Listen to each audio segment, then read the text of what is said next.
And thanks everybody for joining. Thanks especially to Dr. Dorothy J. Solinger. She is logging on from UC Irvine, where she is a professor of political science in the School of Social Sciences. Dr. Solinger has her PhD from Stanford University. She's been a fellow at the Center for Chinese Studies at the University of California, Berkeley, visiting research associate at the Center for Chinese Studies at the University of Michigan, national fellow at the Hoover Institution, director of regional seminars on modern China at the University of Pittsburgh. She's received grants from the Committee on Scholarly Communication with the People's Republic of China and the Jiang Jingguo Foundation and the Smith Richardson Foundation, and also has been a fellow at the Woodrow Wilson International Center for Scholars. She's been a visiting fellow at the London School of Economics and the winner of the 2001 Joseph R. Levinson Prize of the Association of Asian Studies for the best book on the 20th century China, published in 1999. That book was Contesting Citizenship in Urban China from the University of California Press. And just for a little bit of context here, winning the Levinson is basically the Stanley Cup, the World Cup, and all the great prizes of China studies. If you win that prize, you are absolutely at the top of your field. And that includes not just political science, but also sociology, history, and all other aspects of China studies. So this is an extremely impressive award. Her book, States Gains, Labor's Losses, from Cornell University Press in 2009, was named a Choice Magazine Outstanding Academic Title. She has done consulting work for the World Bank, the Henry Luce Foundation, the Carnegie Council on Ethics and International Affairs, and the Public Broadcasting System, and was a member of the editorial board of the University of California Press. She also served as chairman of the China and Inner Asia Council of the Association for Asian Studies, and served as co-director for the UC Irvine Center for Asian Studies. And also from 1992 to 2008, she was adjunct senior research scholar at the Weatherhead East Asian Institute at Columbia University, where we probably crossed paths, but never had the chance to meet while I was there at around the same time. In June 2001, she was a visiting lecturer at the École des Hautes Études en Sciences Sociales, and she was a visiting scholar in the Department of Urban and Regional Planning, School of Geography and Planning at Zhongshan University in Guangzhou, China. And in autumn of 2008, she was a visiting research professor at the East Asian Institute in the National University of Singapore. And she was distinguished visiting professor at the Chinese University of Hong Kong in Government and Public Administration and Chinese Studies. And she has been an invited speaker at many, many conferences and universities. She counts 20 countries. This is such an impressive resume. It's a real delight to welcome you, Dr. Dorothy Solinger, to join us and talk a little bit about your most recent book and your most recent research. Thank you. Please join me in welcoming Dr. Solinger. I'm going to turn the floor over to you, and I will change the slides as you call them out. Okay, thank you so much for listing all those achievements, and I didn't realize it was such a big list, but I appreciate your including so many things. So this book is called Poverty and Pacification. The Chinese State Abandons the Working Class.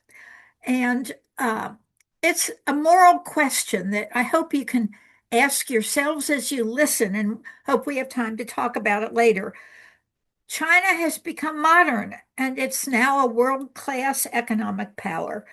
But what about the sacrifices? And that's what I want you to think about.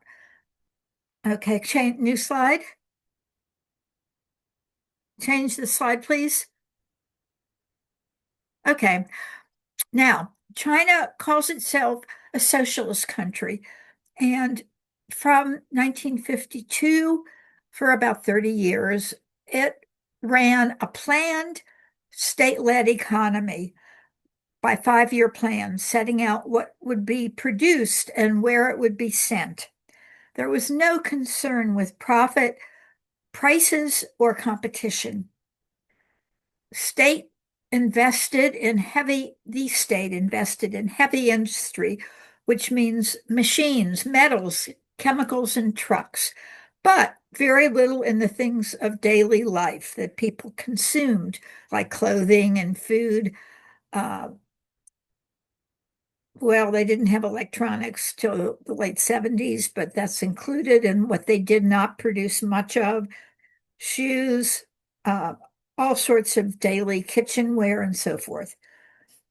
Except for a few years, it was a planned economy. There was a period, two periods of totaled about 13 years when the government abandoned plans and simply had a campaign style of economic growth. During the Cultural Revolution, this is important for later, what I'll say later, it was a time of national chaos and violence. All the schools were closed. So the kids who were of school age lacked a decent education. Next slide. As for labor, as a socialist country for those 30 years, workers were honored in state propaganda as the masters of the state. Workers lived in work units, which was the term used to describe factories. They lived there, they worked there, they got benefits from birth till they died. And whatever you wanted to buy in the urban economy was very cheap. People had jobs for life and they expected to live till retirement in the same job. Also, more or less everybody in the cities got some kind of job, which meant that there were too many people at work. About 1/3 of those in jobs were actually unemployed. They amounted to hidden unemployed in the sense that they weren't unemployed, but they might as well have been. They would go to work and they would sit at their desk and read the newspaper, drink tea, chat with their coworkers. So it was like being unemployed, but they still got paid and got their benefits. Next slide, please. You can see that they were up there at the top taking part in deciding what should be done in the factory. They're looking at the blueprints together and being consulted. I suppose this was an ordinary worker to judge from the clothing, and this also. These people were probably managers. They were dressed in a different way, but they consulted the workers. And this says, oh gosh, something about praising Mao Zedong, who was the great leader at the time. Next slide, please. They even were involved in writing out the first 5-year plan, 1953 to 1957. And you can see they're all, mostly anyway, crouched over the plan, writing it, involved in it. That's the kind of place they held in society then. This is in the first 5-year plan. Next slide, please. Chairman Mao died in September 1976, and this led to big changes, although it took 2 years for them to be rolled out. Why such big changes? The Cultural Revolution that I mentioned before, which was, again, 1966 to 76, it ended and there was a total turnaround in ideology. Ideology meaning the state's belief system, which was in the media, propagandized to the whole population. And it was the ideas of Mao Zedong, who'd been the party chairman. These ideas of don't work for profit or worry about prices or competing. It was about doing things for the good of other people and believing in work as something that you did for the nation, not to make money. for society. But after Mao died, there was a critical leadership switch, major choices in policy. And why was that? Well, the population was very worn out and miserable after 10 years of chaos and violence. And so the leadership realized it needed legitimacy, which had been lost in the Cultural Revolution. And to get legitimacy, there was a move to improve livelihood. Remember, all the goods of daily life had been shortchanged in planning. Investment just went into machinery and metals and transportation, but not in clothing or other consumer goods, toys for children, shoes, food, variety of food products, things you use in the kitchen. So consumer goods and livelihood were emphasized for a few years. And the factories, the enterprises, were reformed little by little. It was gradual, a gradual move from state planning to open markets and advertisements. Profits, prices, and competition were now permitted. This whole change really took about a decade. It was gradual, it was little by little. At first, there were plans, but not strict plans as they had been. And markets began to open up first for machinery and metals, but little by little, markets for consumer goods. And people could sell things on the streets out in the open. Next slide, please.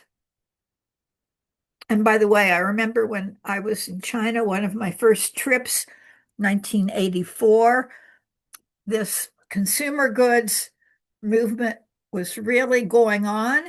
And every day I could go out on the street. I lived in China for a few months then. Every day I could go out on the street and see lots of sweaters for sale very cheaply. And I bought a lot of sweaters that lasted for quite some time. The enterprises began losing money because what they were producing was poor quality, using old technology. Some of the technology, this was the 80s, but the technology was from the 30s and 40s. And the state industry fell into the red, losing money for the first time. And more than half of state-owned, government-owned firms began running at a loss. This was dangerous for the state's economy because it had taxed the firms, and those taxes that the firms had to pay were what kept the economy going. So the huge drop in returns from the state-owned factories was really a big threat to the government's economy. Now, remember, the workers had not been able to go to school during the Cultural Revolution.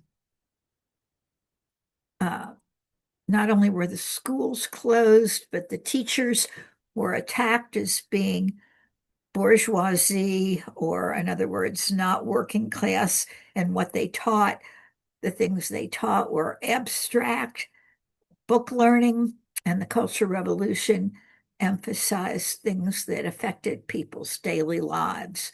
So the schools were shut down and the teachers came under attack, and the workers didn't get an education, so they were poorly trained. They tended to work at one machine for their whole career.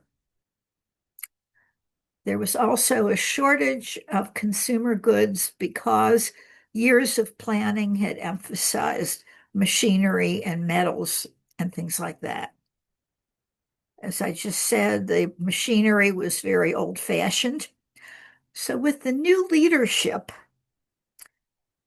the new switch of leaders by the late 90s, decided that for China to become modern and world class, it would need to enter the world market, which meant a major push into the World Trade Organization. New slide, please. So, to prepare for this global competition, which China would face in the world market, there were a set of new policies in the second half of the 1990s. In the mid-90s, there was a saying, grasp the large, release the small. What that meant was the government would encourage and underwrite the large enterprises, but the small ones would either be eliminated or released to the market, where they either would survive or fail. Next, in 1997 and 98, a new slogan, cut the workforce, raise efficiency. I hope I'm not going too fast. Am I going too fast? Oh, it's muted. Okay. No, this is a great pace. You're marching the student through some crucial history here. So this is great. Thank you, Dory. Yeah, it's a very important part of China's recent past.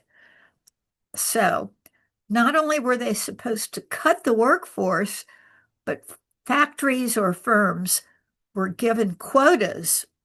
They had to dismiss a certain percent of the workforce, especially old people, meaning people older than 35, workers who were not skilled. Now, why were the workers not skilled? Because the schools were closed during the years they would have been educated. And I got interested in this issue as it was going on. So I went to China almost every summer from 1998 till 2014 and interviewed these people who'd been laid off, it was called.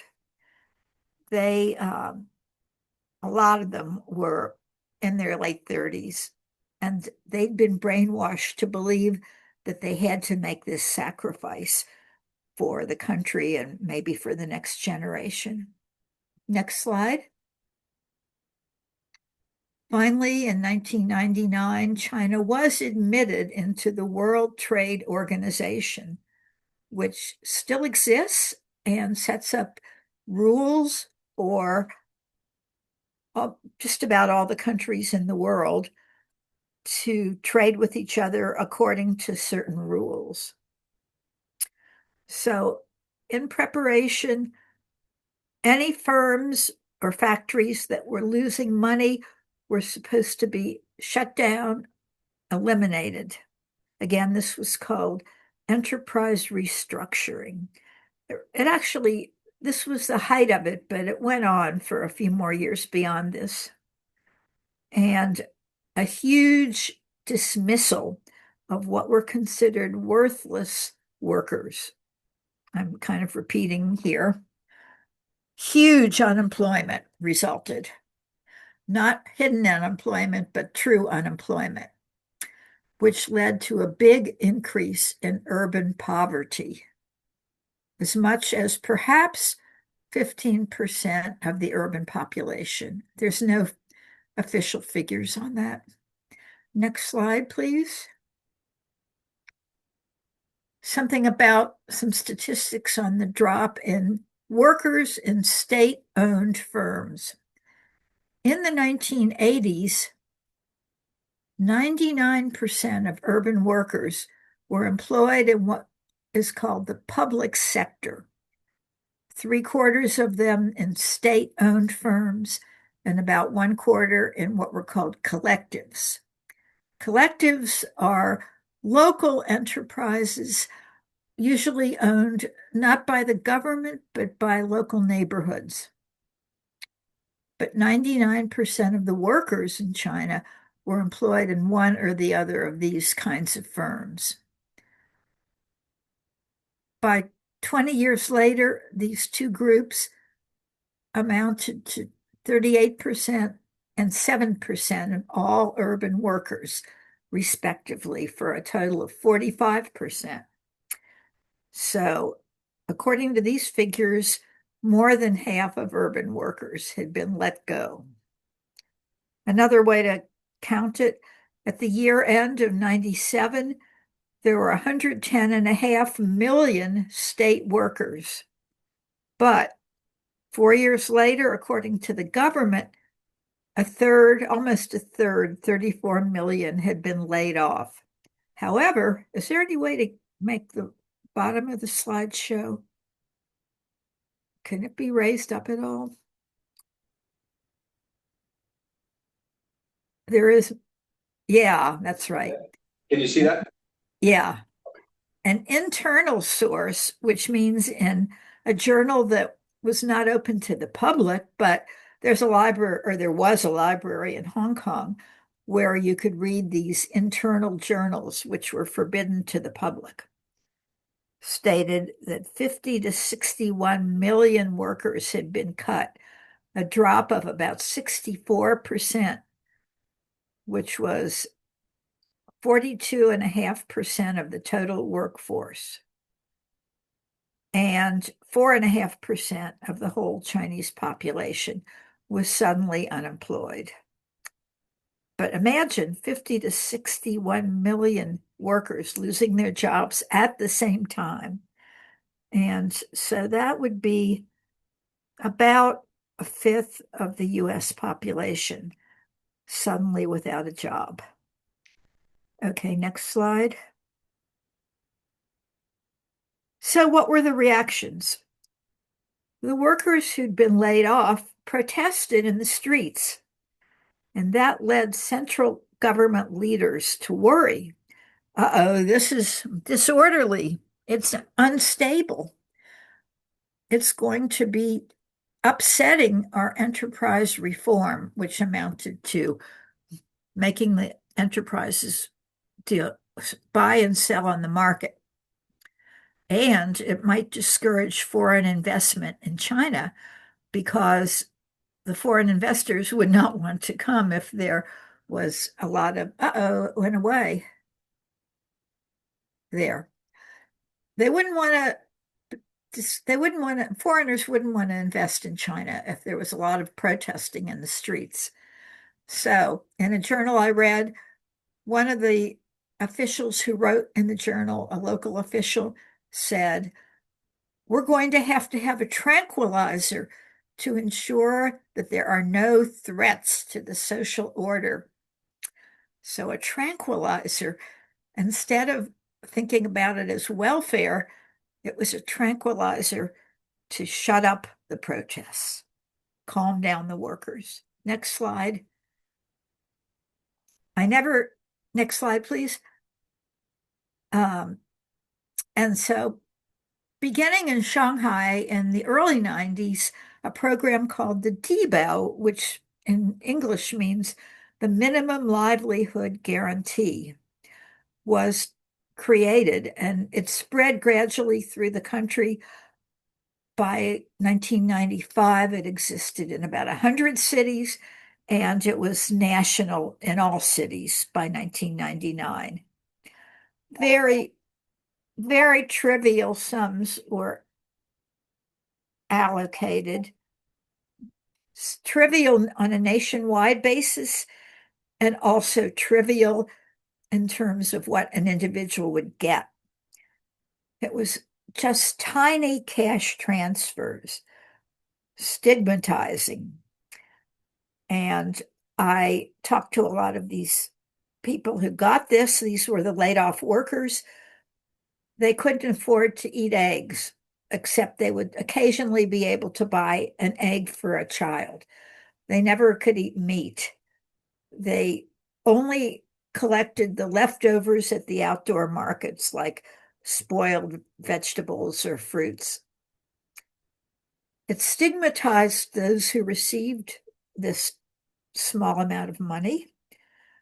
What the program did was supposed to subsidize each household so that its per capita income would meet the city's poverty line. Each city had its own line for poverty, and so each city had a different minimum livelihood. And the idea was to usually the families whose workers, father or mother or children, would have been laid off, and they would be living on an income beneath the poverty line of their city. So this program was to give them a little bit of money to help them get up to the poverty line. And it was only available for people registered in that city's district. So if other people were traveling there or migrated there, they were not eligible. There was a rural one for the countryside developed 8 years later, but it was even much more pitiful in amount. Okay, next slide, please. This shows you how pitiful it was, and it's hard to read, but I couldn't get all this data onto one slide. This shows you that in 2003, the year that there were a lot of protests, what people got amounted to an average of 21% of the average income of city people nationwide, a fifth of what people lived on. And you can see it mostly went down until we get to 2015, under 17% of urban minimum income nationwide. And it's dropped even more. I'll give you some more statistics later. Okay, the next is some pictures I found online of the kind of people who were receiving this money. Somebody was disabled. Next slide, please. Injured or disabled from birth. See, this one's injured, disabled from birth. Next slide. And this person is crying in gratitude because she's been awarded, if you want to call it awarded, she's so happy to get the Dibao, the Minimum Livelihood Guarantee. And this is an official giving her the right to get this small amount of money. Next slide, please. How adequate was this? In the year 2000, the middle of the year, the program was only serving about 4% of the urban population, but almost 8% of the urban registered people had a net income below the poverty line or the Dibao line within their own cities. So about half of those eligible actually got it. Why? You'll see why soon. But one thing we can say is there was corruption in the program, and people who should have been eligible were called not eligible. The Asian Development Bank, that's the ADB, Asian Development Bank, did a survey and found that in China, 37 million people were living below what the Asian Development Bank considered a poverty line. Once these people were laid off, could they become reemployed? The government had a reemployment program. Well, in 1998, half of them did get some kind of new job. But that dropped within a few years to only 1/5, 20% got reemployed. And one woman I interviewed, I asked her if she'd been reemployed, and she said, well, yes, I got a new job, but then I was laid off from that. And then I got a new job and I was laid off from that. So I was reemployed 3 times. Should we count me as reemployed? I'm unemployed now. So it was a miserable time. 43% of workers who were laid off, it's almost half, who'd been laid off for more than 3 years, had used up all their savings. Next slide. Why were some people not allowed to get it? There was a list of 12 not allows. If they owned a computer, if their kids were in good schools, if they had a pet, if they had a TV, an icebox, or a fictitious income, which meant they were out of town, so they must have a job out of town. It wasn't the case necessarily, but they were counted as if they had an income. Now, a lot of these things happened before they were laid off, getting a computer or a TV, but they were in the household, so they were not allowed to get the Dibao. Next slide. Now, did the number of recipients go down because incomes went down? There was an estimate by a poverty researcher that if the poverty line were double what it is, 20% of the urban population would qualify, or 90 million people would have qualified. By 2013, there were about 30 million poor people, but only 21 million recipients. Since 2012, the program got harsher. Every kind of asset that any family had to be included, not just their income in their poverty line. And anybody who could work at all could not get a Dibao. In 2009, there were 23 million urban recipients, but 2 years ago, it went down to a little over 6 million. So the number's dropping, and it's not because their incomes went up. Their incomes did not go up. Next slide. Here are some things that recipients of the Dibao said. Retired people and those still at work, if they get sick, there's many hospitals they can use. But for people like us, the hospital isn't very good compared with theirs. So we feel it's unreasonable, this inequality among people.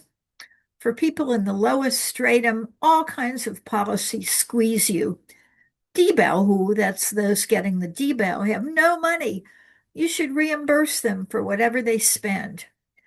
This Dibao policy is no good. It should be more lenient. You should treat everyone equally. Next slide. Next slide, please. Oh, I think it's one slide was lost. The previous one. No, this is another one. In a home interview, there was a half-paralyzed man with high blood pressure, diabetes, but he still wanted to work. It wasn't that he was lazy, but he said, because I'm too old and sick, if you were a boss, you wouldn't look for an over 40-year-old sick person. It's this simple. We're all people. Why can't we exist? Okay, now the next slide. A cultural explanation of what's going on here. Go ahead, the next slide. The inequality in China. Let's look at the wealthy people. The richest 1% own 1/3 of all household wealth in China. In 2025, China had over 1,000 billionaires. 268 new ones cropped up in 1 year. This amounts to about this percent of the whole Chinese population. In 2012, the 70 richest delegates to their Congress, the National People's Congress, have a net worth of US $90 billion. This is 10 times the combined net worth of US Congress people that year, the Supreme Court, and the president. So you can see how unequal China has become and is becoming. Next slide, please. This is how the wealthy people live. Next slide. What's the upshot for the poor? Once they're laid off, older workers are seen as of no use. It seems that it's considered best to keep them barely alive, not a part of society, out of sight. The idea is don't waste resources on them. Let them die off. Next slide. Next. Maoism, markets, and modernity. The laid off, the sick, and the older urban people should be obliterated. The market is modern, and the market cannot absorb them. Modern is the middle class. They and their children will never reach it. So we find an intergenerational cycle of poverty. Under Maoism, older people were taken care of, but not when China became modern. Next slide. So this is what workers have been reduced to, sweeping the streets and not respected. And that's the end of the slides. And I invite you to either ask me questions or comment on whether you think this is what should happen in China to become modern. Thank you very, please join me in thanking. We have about a dozen students here in the classroom, and we have about, looks like about 9 or 10 on Zoom here. So I want to invite comments. We've already got hands shooting up. Javier, Edgar first, and then over to Javier. Please jump in, and Dr. Solinger should be able to hear you. Thank you. So when China is becoming more and more like, sorry, let me rephrase the question. With China's elderly population increasing, and you can say the population, younger population of birth rate is not as going as increasing. Like the issues you mentioned, would they become more relevant right now? The older people are becoming more numerous, so are they more relevant? Yeah, with an older population becoming more common. As the birth rate slows in that. Yeah, the birth rate slow. Yeah, this is happening in China. There's more and more older people, and they don't have anything to do. And the younger people who should be getting jobs aren't getting jobs. There's a lot of unemployment in China now. There's too many young people for the number of jobs, and automation is one reason for this. So we think all our jobs are going to China, but it's not the case. I mean, some jobs go, but it doesn't really provide jobs for young people in China.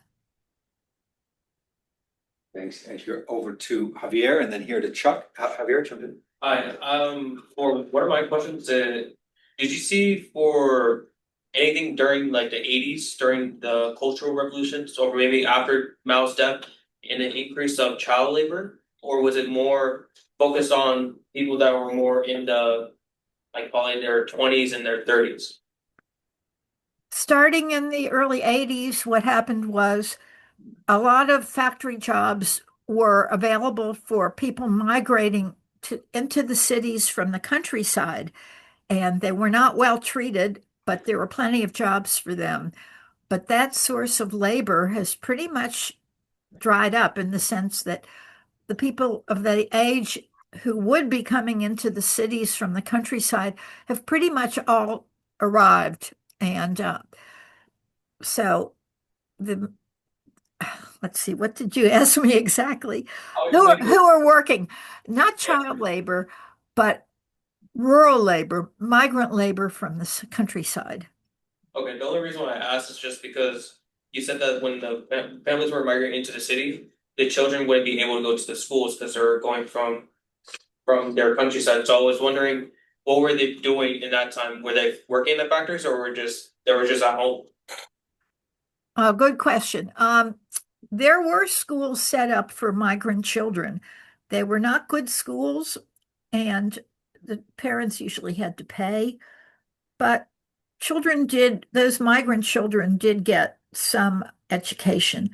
And some of them would sort of hang around their parents. A lot of parents worked on the streets selling food or clothing or scissors and jewelry.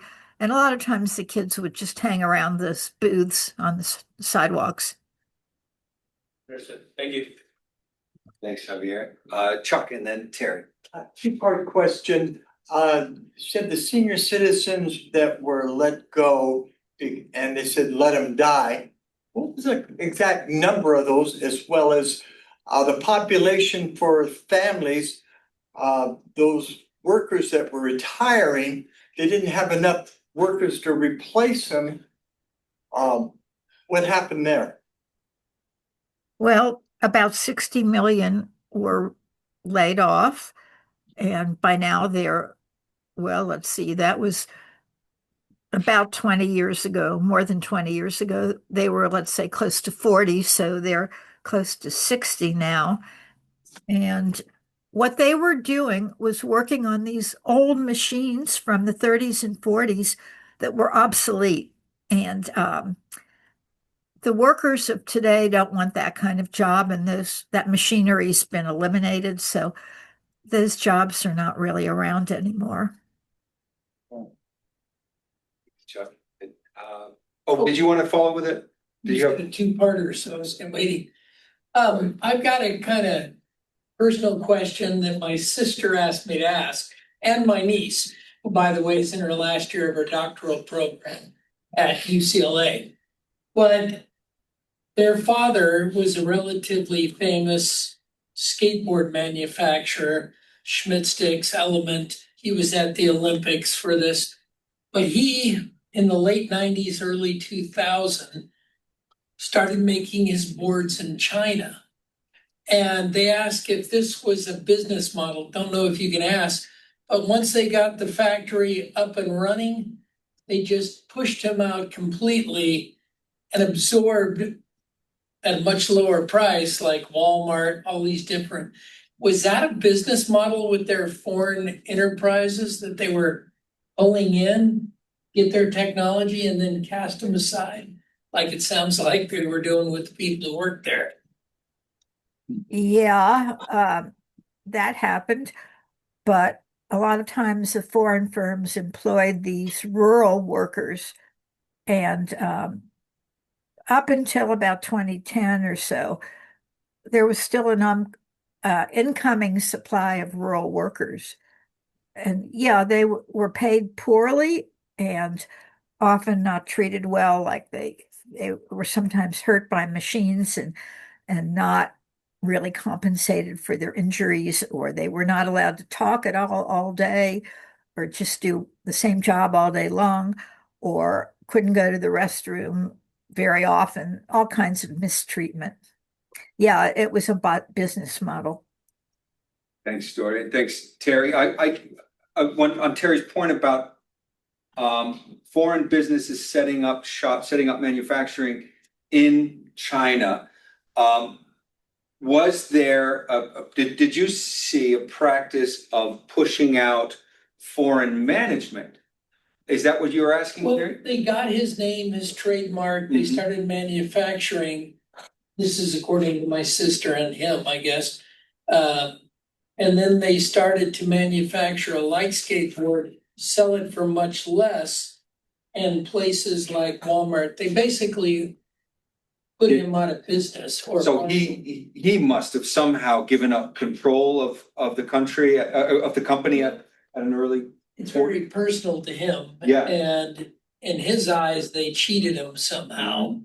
And they were just curious if they had done this to multiple foreign countries or companies. Hi, I'm in the middle of a Zoom. Can you call back in 10 minutes?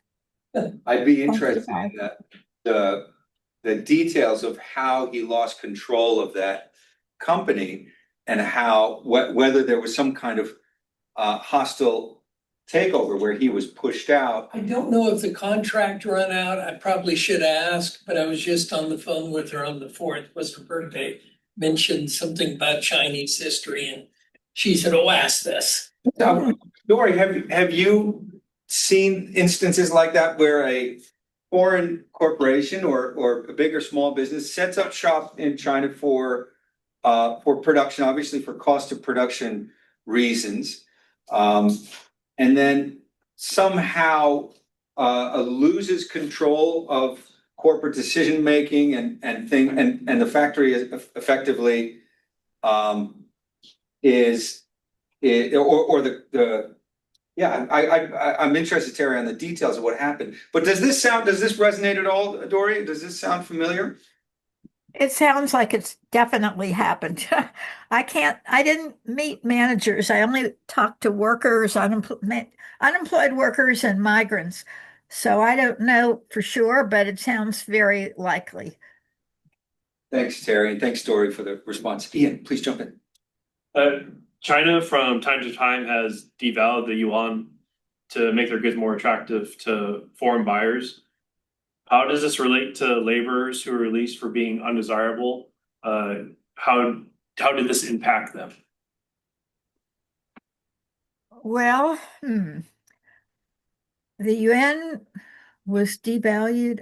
I don't remember what year that would have been. So I'd have to figure out if there's a coincidence in the timing. I can't say for sure, but how would it affect the workers? Well, they were laid off, and in the late '90s and the early aughts, and China continued to export.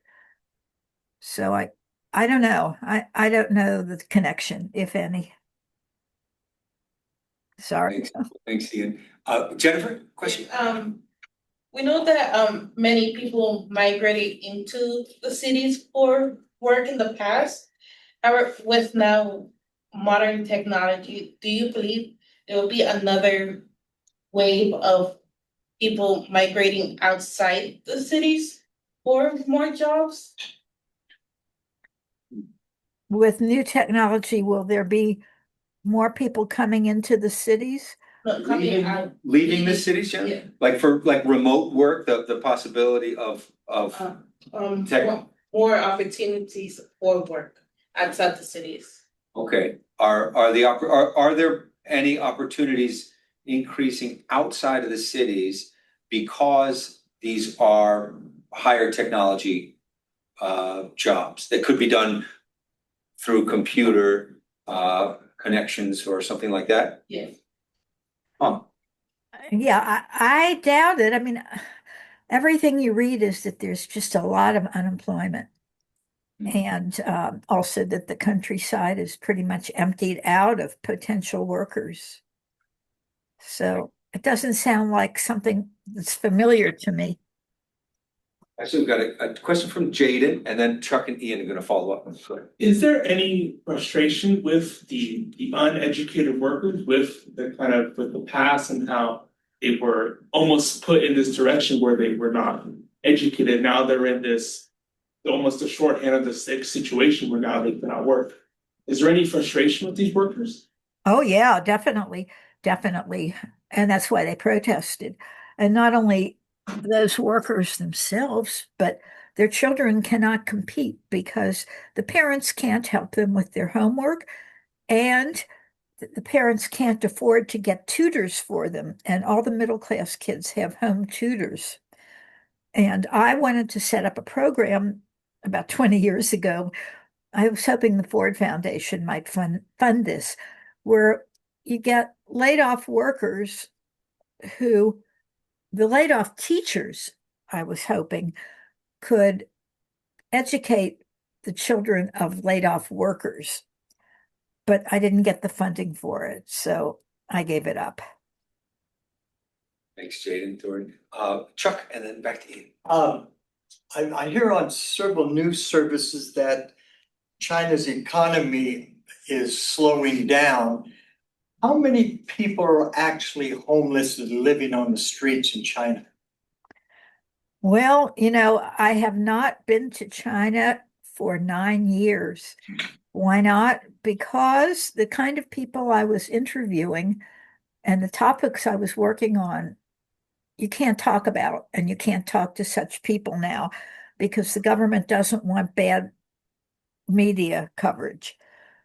I never saw people living on the streets, but I did see people living in really poor housing. I saw a man living under the staircase. They were mostly indoors, but I didn't see what you see in American cities, people living outside. So they're keeping them out of sight. That's right. That's right. Thanks, John. Ian. I saw in recent headlines that Chinese courts have ruled that workers cannot be replaced by AI. Do you think that is a signal that the Chinese government is taking their workers more seriously, that they need to be employed? Oh no, I think I think workers all over the world are going to lose their jobs. And I don't think the government of China is going to be able to solve the problem. Javier. So, my understanding during the 90s, before the rise of Xi Jinping, how would you say that the difference between that time period that you experienced going to China from the time before you haven't visited China in 9 years, have you seen like the differences in the things that you can talk about or the things that you can't talk about? Oh, when I did my field work, well, on the migrants, I did it from 1990 till about 96. And then the laid off workers from 98 till about 2014. It was so possible to talk to people. I could go into poor people's laid off workers' homes, sit down and talk to them. I'd have to get some kind of approval somehow, but it wasn't hard. And I would easily get it uh, from graduate students or faculty that I had some kind of connection with. With the migrant workers, I could go, they were standing on the street. You could just go up and talk to them. It was completely different. It was so easy. And just sit down and talk to people. So now you can't even bring up the word unemployed or poverty with scholars. And there was one scholar in Beijing who helped me a lot with introducing me to people and interviews with him. And he was an official at the Chinese Academy of Social Sciences. And when I wrote my book and finished it, I cited him a lot. And I sent him a copy of the book, and it couldn't be delivered to him. The only way I could give it to him was a friend here in Irvine has relatives in China, and she hand carried it to her sister who gave it to him. Are you, thanks, Javier. Are you seeing students or other colleagues at UC Irvine or other institutions who are trying to get that access and actively having it denied in terms of their requests to conduct research? Are you seeing those actually come through, or is there a sense that it's not even worth trying among some American scholars?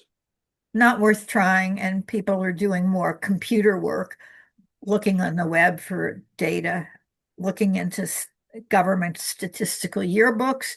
I don't think they even try. Great. And Thank you. and I wouldn't even dare write an email to somebody about it now. Right, and I talked to a colleague of mine about that earlier and about the concern about getting other folks in trouble. Yes. And the denial, the sort of rejection of the research proposal is not really going to hurt our professional chances, but getting other counterparts within China into trouble is a definite concern. Terry. Mine was just a real quick question. When you were interviewing those unemployed, did they have a minder there, so to speak, someone to watch over the questions to make sure it didn't go badly for the government? Yes, often, but not always. I remember one interview where nobody was there except for me and the laid off worker, and he was really open. But yeah, there was usually somebody there, but it didn't really stop them that much. And you could see their circumstances.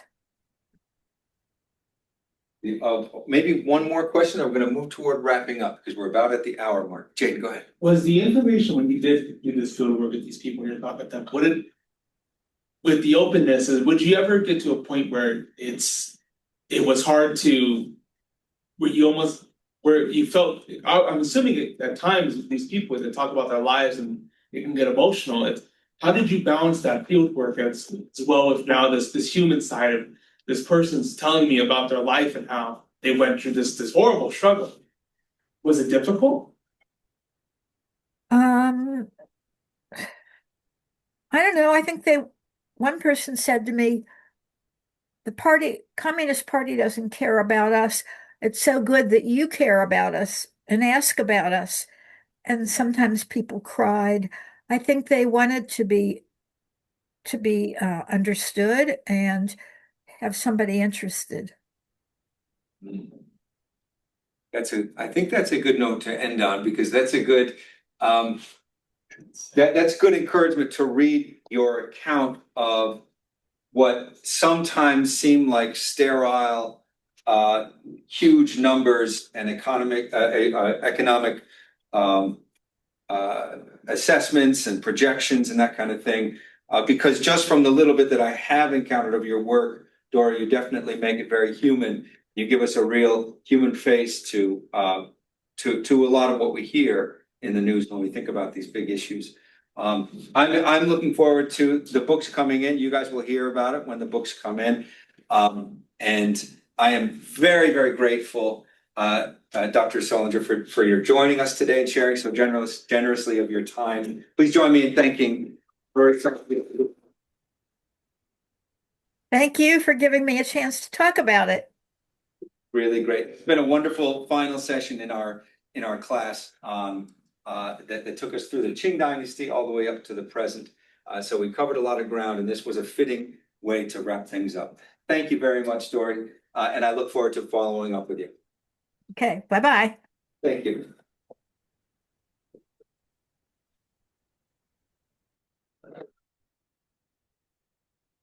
All right. Thanks, guys. I'm going to, whoops, actually, stop it.